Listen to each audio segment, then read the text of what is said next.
And we're going to start with this pickup bar, no chord, so no left hand to start with, and then we are going to start in position +2. Now on this third button start instrument, my first finger on the third button down, that is the home position that I call pos H, so pos +2 is 2 down from there.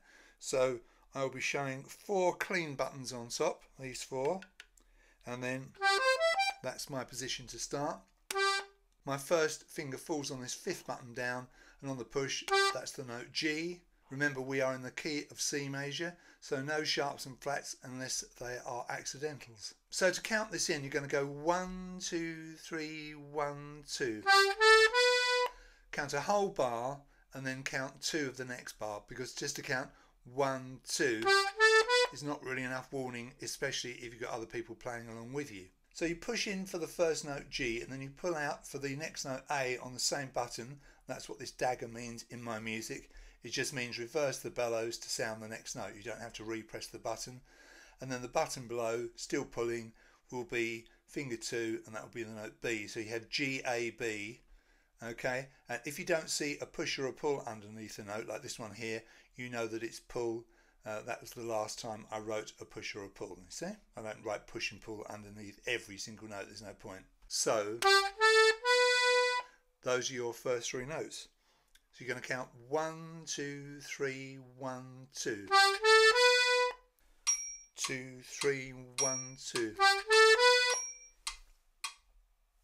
And that gets you off to a good start. Let's scroll down and look at the first 2 main bars. That pickup bar is called bar 0. Bar 1 doesn't start until we get a complete bar of 3 beats. So there's our pickup bar, and this A in a box here means the start of the A section. There are A, B, C, D and E sections in this tune. It looks very long when you look at the music. There's actually 7 pages, but first of all you have to realise that I write my music out very large because my eyesight's not great, and secondly there are lots of repeats, so don't worry too much. It's not as much as you think it is. So the A section starts here on bar 1, and we're still in pos +2, and we have a minim C followed by a crotchet C. So that is 1, 2, 3. The minim C takes care of the first 2 beats of the bar, and the crotchet C is on the 3rd beat. So 1, 2, 3.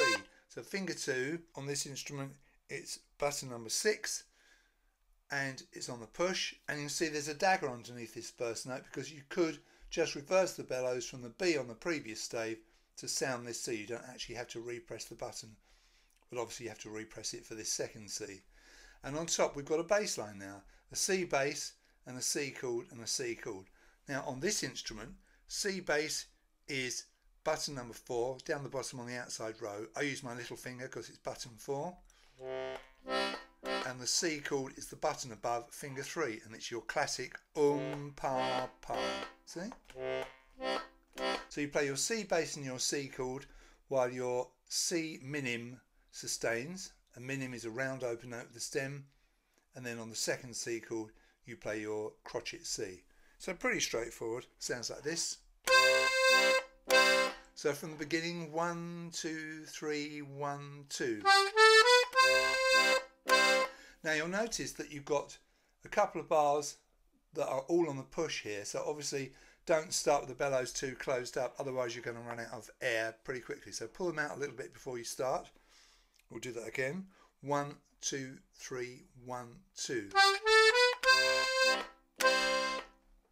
And we're into our second bar. Remember, that was our first bar. The pickup bar was bar 0. So the bar we're about to do is bar number 2. And you can see a diamond headed note here because it's going to be on the G row. It's a note of B, it's finger 3, and it should fall nicely in position. There's our C. Put our third finger down in its natural place, and that's that B. And it's the same setup as the previous bar. It's a minim and a crotchet. It looks a bit weird because it's diamond headed, but it's still an open note. The head is open, and then this head is filled in. So it's still minim and crotchet. So now the bass line here, it's E bass and E minor and E minor. Now from the factory, GC Melodeons come with an E major chord on this button number 1 on the inside row on the push. You can hear I've got an E minor chord. I've had mine changed. Martin White, who fixes all my Melodeons and tunes them for me, he suggested that it would be better to have a minor chord there, and I've found that to be true over the years. But you may well have an E major. Don't worry, that'll work fine. If you've got a stop to take out the thirds from your basses, you could try lifting that up, so you'd have an E5 chord, which is major and minor, but both minor and major work for this bar. There's one bar where the E major clashes with the tune, but we'll get to that in the fullness of time. So the bass for me is E bass, E minor, E minor. It might be E bass, E major for you. Now you'll notice in the first bar here, the C chord's written in lowercase. I write my minor chords with a capital letter because I think a small E and an M looks a bit weird.